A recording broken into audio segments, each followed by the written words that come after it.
Hi friends, welcome back to my channel. Look at this.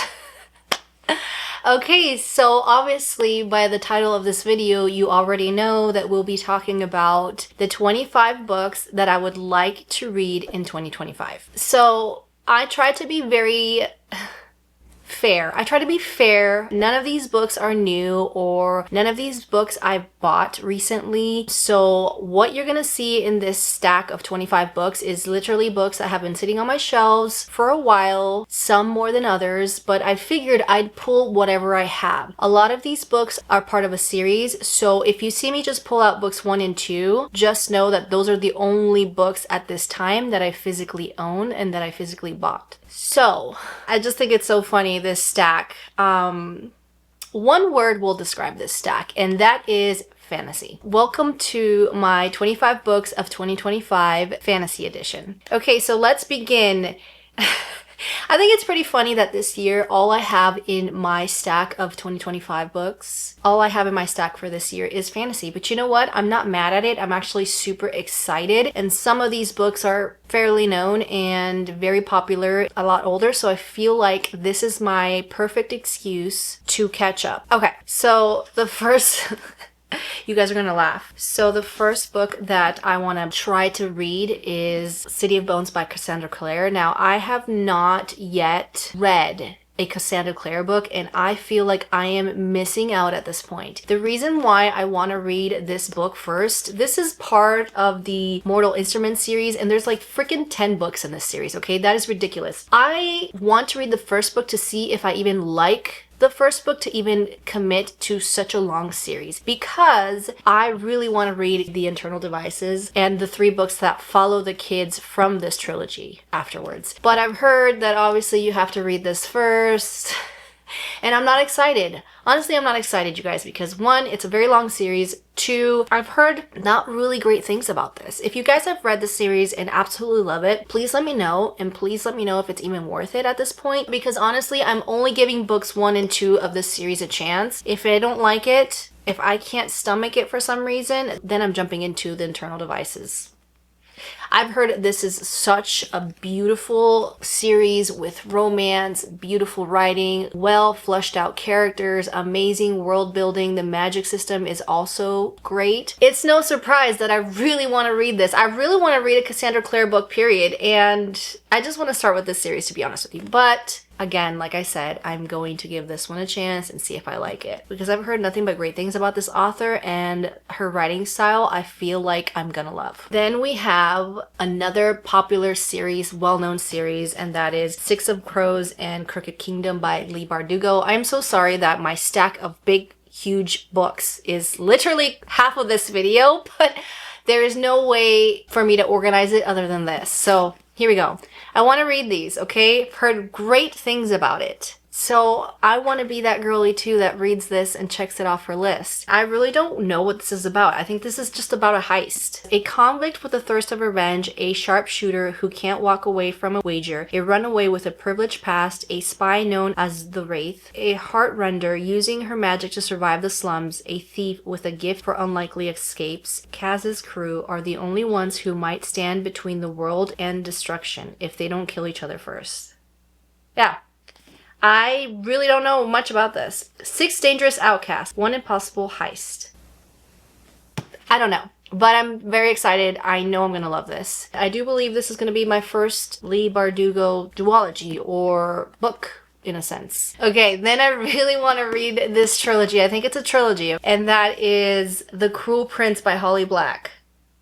Okay, I haven't read it. I'm sorry. I didn't really get into reading a lot until like a few years ago, okay? So this is on my list. And the reason why I'm very intrigued about this is because it's not romance-based. There's a tiny bit of romance, I think, in there. If not, if I'm not mistaken, there's not really romance, but there's a lot of politics and court intrigue in here, and I've been reading a lot of fantasies that have a lot of like politic scandal, court intrigue, and you know, drama between the royals and the palace. So I really want to read this. The only thing that I'm scared of is that the prince has a tail, I think. Am I wrong? Like, I don't think I've ever read a fantasy like this where I'm expected for the main male character of the series to have a tail. So that's gonna be different. I've heard a lot of people couldn't get past that. Am I mistaking this from another book? Am I? I don't think so. I think he has a tail. Sharpen your blade, harden your heart. Jude was 7 when her parents were murdered, and she and her 2 sisters were stolen away to live in the treacherous high court of Fae. 10 years later, Jude wants nothing more than to belong there. But many of the Fae despise humans, especially Prince Cardan, the youngest and the wickedest son of the High King. To win a place at the court, Jude must defy him and face the consequences. I love this. I love plots like this. I have a feeling I'm really gonna love this. Then we have The Prison Healer by Lynette Noni. Now, keep in mind, if we were to count all of these books and their series of books, it does not equal 25 books, I am aware. But the ones that you see in front of me are not only the ones that I physically own, but they're the ones that I at least want to start in the series. So just keep that in mind. Anyways, The Prison Healer by Lynette Noni. Another one that I've heard really great things. The setting of this book is literally in a prison. And it's about a girl who is a prison healer. And that's all I know. It says, here at Selindov, the only person you can trust is yourself. 17-year-old Kaiva Mirden has spent the last 10 years fighting for survival in the notorious death prison Selindov, working as the prison healer. When Rebel Queen is captured, Kaiva is charged with keeping the terminally ill woman alive long enough for her to undergo the trial by ordeal, a series of elemental challenges against the torments of air, fire, water, and earth, assigned to the only most dangerous of criminals. Then a coded message from Kaiva's family arrives, containing a single order. Don't let her die, we are coming. Aware that the trials will kill the sickly queen, Kaiva risks her own life and volunteers in her place. If she succeeds, both she and the queen will be granted their freedom, but no one has ever survived. With an incurable plague sweeping Selindov, a mysterious new inmate fighting for Kaiva's heart, and a prison rebellion, Kaiva can't escape the terrible feeling that her trials have only just begun. The Trial of the Sun Queen by Nisha J. Tooley. I think this is a trilogy. This is, I think, a fantasy fae version of The Bachelorette, but with deadly trials, I think. 10 women, a deadly contest. Only one can win the Sun King's heart. I've heard really amazing things about this one, you guys, and I have a feeling it's one of those books that is underrated, that not a lot of people talk about, but that I know that I'm gonna love. Finally, to this stack, we're finally getting to this tall, I can't even talk today. We are finally getting to this tall stack. The Bridge Kingdom and the Traitor Queen by Danielle L. Jensen. Now, this is right now, there's 4 books. I think the 4th one just came out. I don't know if it's a completed series. I don't think so. I don't know anything about these books. All I know is that I've heard really amazing things, and that's pretty much it. The Bridge Kingdom is a heart-pounding romance with intense action wrapped in a spellbinding world. A sweeping, sizzling fantasy romance filled with political intrigue and passionate love. A warrior princess trained in isolation, Lara, is driven by 2 certainties. The first is that King Aaron of the Bridge Kingdom is her enemy, and the second is that she'll be the one to bring him to his knees. The only route through a storm-ravaged world, Bridge Kingdom of Ithacana, enriches itself and deprives its rivals, including Lara's homeland. So when she's sent there as a bride under the guise of peace, Lara is prepared to do whatever it takes to fracture its impenetrable defenses and the defenses of its king. Yet as she infiltrates her new home and gains a deeper understanding of the war to possess the bridge, Lara begins to question whether she's the hero or the villain, as her feelings for her husband transform from frosty hostility to fierce passion. Lara must choose which kingdom she'll save and which she'll destroy. That's awesome, okay? Marriage of convenience or arranged marriage? I'm sold. Then we have The One and Only When the Moon Hatched by Sarah A. Parker. You know, the reason why I haven't read this yet is because not only is it gigantic, but there's a freaking glossary, you guys. The fact that I have to refer back to the glossary, is kind of annoying, which I understand because the author in this book wrote out the glossary for a reason. She is not gonna hold your hand throughout the story, so it is your responsibility to kind of like flip back and forth to understand what the heck you're reading. But like, I should just read it. I think I've read thicker books than this, and I don't know, yeah, I've definitely read thicker books than this and didn't feel like they were chunky books. And I've heard great, amazing things about the dragons in here. The world is magical and beautiful. The magic system is amazing. There is a side plot of romance, so it's not like romance driven, but there's a little plot in there of it. I am very excited about this. Again, it's another one of those books that I have to read this year at some point. Then we have Light Lark by Alex Astor. Now, I have a bookmark in here, okay? I have only given this book, I think, a chance. For some reason, when I started it, I just did not understand what the heck I was reading. I was listening to it more than I was actually reading along with the audiobook, which is probably why I got really lost quickly. Like, I felt like this writing shouldn't be hard to understand, but I felt like there's so many moving parts in the beginning of the story, so many characters thrown at you, and like, you don't really get to understand or know the main female character for me to even care where the story was going, which is why I soft DNF'd it. I know I want to pick it back up. Also, there is a love triangle in here, and a lot of people are frustrated with book 3, I think. A lot of people decided they didn't want to continue the series. I don't know. But I don't know. We'll see. I don't know if I'm going to be feeling the same way. I think when it's done right, a good love triangle just brings more pining and angst to the mix, and I eat that up every single time. So I have the entire trilogy here of this series in front of me because I want to read the book that comes after this trilogy that takes place in the same universe or world. And that is the Wicked Kingdom series by Carrie Maniscalco. I've been reading her Jack the Ripper series, and I absolutely love this author's writing. Why I haven't started this series or finished it, I don't know. I feel like it's more gothic and it's more atmospheric, and it's one of those series that I would like to probably just read in the fall, but every time the fall comes, I don't want to read it.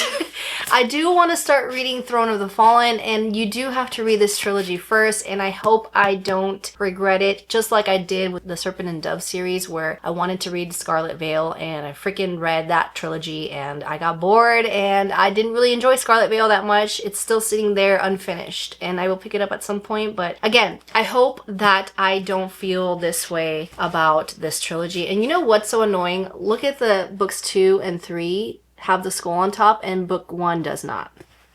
How annoying is that? Anyways, I don't know what this is about. I know that it takes place, it follows the 7 deadly sins or 7 deadly kings or something like that. It says 2 sisters, 1 brutal murder, a quest for vengeance that will unleash hell itself, and an intoxicating romance. I know we're following devils. I don't know. I don't know what kind of men we're following here, but I think they're part of the 7 deadly sins. I could be completely talking out of my ass right now, you guys. Yeah, I don't know. I have no idea. But I know in this one we're following a girl who is out for revenge because she believes that the prince, the main male character of this book, is the one that actually killed her sister. So we're following the princes of hell in this trilogy, and I need to finish it this year. The Book of Azrael by Amber V. Nicole. This is part of the Gods and Monsters series. Again, another one of those books that became so popular as soon as it came out. We have a very strong female character who I think is older than the male character. She's a dark one in the book, I think, in the romance, and I think the male main character is a cinnamon roll. I don't know, but again, it's another one of those books that I've been really wanting to read. For 1,000 years after the Gods' War, the Ether world has known peace. But soon, that too will change. An old enemy driven by revenge slowly builds an army behind the scenes. Temples are being ransacked in search of an item long lost, and enemies, since the dawn of time, must put aside their differences if they have any hope for survival. So this is, I'm assuming, an enemies to lovers. I don't know, but I can't wait to find out. This book, I'm really excited to at least read book 1 because I've heard this series is a slow burn romantasy, fantasy romance, and my books are falling. Sorry guys. I'm excited to read it. Spark of the Everflame by Penn Cole. This is book 1 of the Kindred's Curse saga. Again, another one of those books where I've heard nothing but amazing things, but I just wanted to start book 1 to see if I like it, which I'm pretty sure I will like it. When old secrets catch fire, everything will burn. In a mortal world colonized by the gods and ruled by by their descendant, their cruel magic-wielding offspring, Diem Balatar yearns to escape the insular life of her poor village. Her mother's sudden disappearance and the discovery of a dangerous secret about her past offer Diem an unexpected opportunity to enter the dark world of descendant royalty and unlock the web of mysteries her mother left behind. With the dying king's handsome, mysterious heir watching her every move and a ruthless rebel alliance recruiting her to join the growing civil war, Diem will have to navigate the unwritten rules of love, power, and politics in order to save her family and all of the mortal kind. This sounds so freaking good. Politics, power, war in a palace. You're surrounded by the king and his heir. This is gonna be amazing. This was on last year's 24 books of 2024. And okay, in my defense, I was still reading the author's other books in her other series, in her backlist. So I wanted to finish Throne of Glass before I jumped into this series, and I did. I did this year. So therefore, I will try to start Crescent City by Sarah J. Maas this year. Look how chunky she is. But I don't care because I love Sarah J. Maas and everything she writes. So I have a feeling I'm going to love this. A lot of people explain that they don't really like this because of how info dumpy it is and how just hard to follow and stay hooked to it is in the beginning. But I love books like that. I love fantasy books like that. So I feel like I won't mind it. I feel like I'm actually going to like it a lot. Then I really want to read The Road of Bones by Demi Winters. And this is part of the Ashen series. I don't know anything about this, but I know that this is talked about, not a lot, but talked about enough to pique my interest. I don't know what this is about. In this epic and immersive Viking-inspired romantic fantasy, a woman fleeing a ruthless assassin accidentally joins forces with a group of mercenaries and must use all her cunning to escape with her life and her heart intact. That's it. Say no more. I really want to read it. Let them think us lambs when truly we are wolves. I mean, for book of the month, look how beautiful this cover is and how they made this part glossy for it just being your original book of the month. Dust Jacket, I feel like they're stepping it up with how they present their books, you know? I really want to read this book. As soon as I bought it like a year or two ago, I was like, I am dying to read this because this has Regency era, Bridgerton vibes, I think. It's set in London, so I'm hoping that the narrators in this book or narrator in this book has that beautiful accent. And I think there's monsters and it's also academic. I don't know. The Bone Season by Samantha Shannon. This is the 10th anniversary edition. This edition has been fully revised with new additional materials, so I'm excited about that. Welcome to Scion, No Safer Place. The year is 2059. For 2 centuries, the Republic of Scion has led an oppressive campaign against unnaturalness in Europe. In London, Paige Mahoney holds a high rank in the criminal underworld, the right hand of the ruthless White Binder. Paige is a dreamwalker, a rare and formidable kind of clairvoyant. Under Scion law, she commits treason simply by breathing. When Paige is arrested for murder, she meets the mysterious founders of Scion who have designs on her oncoming abilities. If she is to survive and escape, Paige must use every skill at her disposal and put her trust in someone who ought to be her enemy. Interesting. For some reason, I thought this was going to take place like years in the past, but it's actually further in the future, which is very interesting. 2059. We then have Dance of Thieves and Vow of Thieves by Mary E. Pearson. Now, this is just a completed duology. I don't know what it's about. I don't know. But I've heard amazing things. I think this might be a Romeo and Juliet retelling. I could be completely wrong. A formidable outlaw family that claims to be the first among nations. A son destined to lead thrusts sunnily into power. Already, I love that. Okay, I love it. 3 fierce young women of the Roton, the Queen's primer guard, a legendary street thief leading a mission determined to prove herself, a dark secret that is a threat to the entire continent. When outlaw leader meets reformed thief, a cat and mouse game of false moves ensues, bringing them intimately together in a battle that may cost them their lives and their hearts. Yeah, I don't know why I thought this was like a... I have no idea why I thought that this was part of like a Romeo and Juliet retelling. because I don't think it is. Listen to me, okay? Listen to me. 2 days ago, or a day and a half ago, I started This Woven Kingdom by Tahira Mafi. I told myself I might be too old to start the Shadowy series, okay? I told myself it's gonna be one of those experiences where I've outgrown the writing or something like that, the YA-ness of it, because I had the same experience with Once Upon a Broken Heart. Don't attack me. I just didn't love book 1. So because I didn't love book 1, I don't know if I'm gonna love the rest of the series, but I might. I don't know when I'm gonna pick it up. Maybe next month, maybe 3 months from now, I don't know. Because I am so encaptured, obsessed with This Woven Kingdom, which is a more mature series I've heard compared to the Shatter Me series, I still want to read book 1 to see if I even like it to continue it. This is part of my plan this year. The good thing about these books is that they're so freaking short. And also, I've been reading great dystopian YA fantasies, and this is a dystopian YA fantasy, so I feel like it's like literally up my alley. If I love, as much as I do, the author's writing, and this was the first series that came out, what makes me think I'm not gonna devour and enjoy this one?